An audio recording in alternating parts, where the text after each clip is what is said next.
La larme magique. Il était une fois un chevalier Ivan qui vivait dans un royaume lointain. Il cherchait une princesse.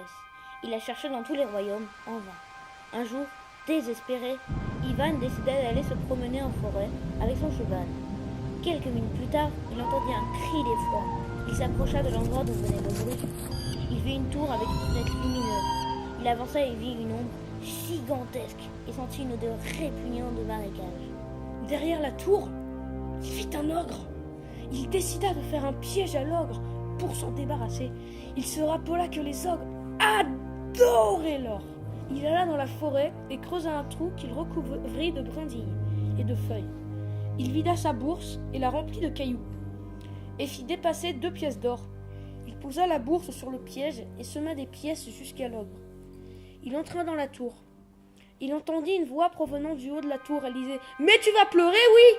La sorcière hurla « Golobo, viens t'occuper d'elle, elle m'énerve !»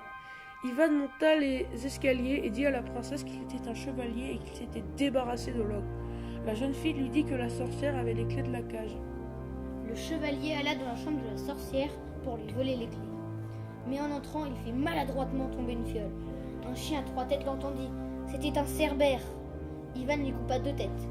Mais la 3e cracha du feu, ce qui fit fondre son épée. Ivan lui donna un coup de poing. Le chien s'évanouit. Ivan prit la clé et alla délivrer la princesse. Il l'emmena se cacher à la cave. Pendant qu'il descendait, Ivan lui demanda pourquoi la sorcière voulait qu'elle pleure. Elle lui répondit qu'elle avait une sorte de pouvoir magique. Ses larmes donnent l'immortalité. La sorcière veut une larme pour la vendre à la foire du mal.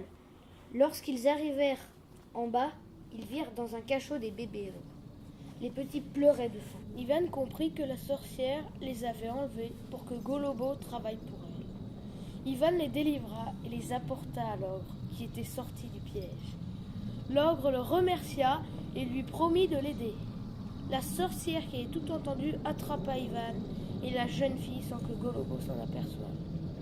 Elle avait trouvé comment faire pleurer la princesse. Elle les emmena dans la salle de torture où elle mit la princesse dans une cage suspendue au plafond et elle fit torturer le prince devant elle. La princesse criait et finit par pleurer.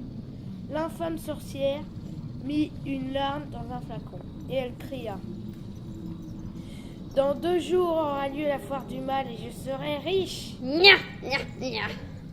Elle partit en claquant la porte. On a 2 jours pour récupérer le flacon. Il se libéra de ses liens et délivra la princesse. La nuit tombait, il alla dans la chambre de la sorcière pour y voler le flacon. Mais il vit que la sorcière était éveillée. Il ne savait pas comment s'y prendre. Il s'avança doucement et remarqua que la méchante femme tenait le flacon dans les mains. La sorcière le vit et d'un simple coup de baguette magique, elle l'expulsa par la fenêtre. Golobo et la princesse, qui attendaient en bas, le virent et le rattrapèrent. Ils comprirent qu'il avait échoué. Ils allèrent dormir dans la forêt. Ils se réveillèrent tôt pour préparer un plan. En fin de journée, Ivan alla voler un grimoire de maléfice. La nuit venue, il s'infiltra dans la chambre de la sorcière et dit une incantation. La sorcière devint rose, puis verte, puis bleue, puis violette, et elle se métamorphosa finalement en un magnifique meuble d'or. Il prit le flacon et le lança par la fenêtre. Ivan emmena la princesse dans son château et laissa la tour à Golobo. Lorsqu'Ivan et la princesse arrivèrent au château, ils se marièrent. Ils vécurent heureux et eurent 5 enfants. Louis, Baptiste, Gabriel, Bastien et Alexandre.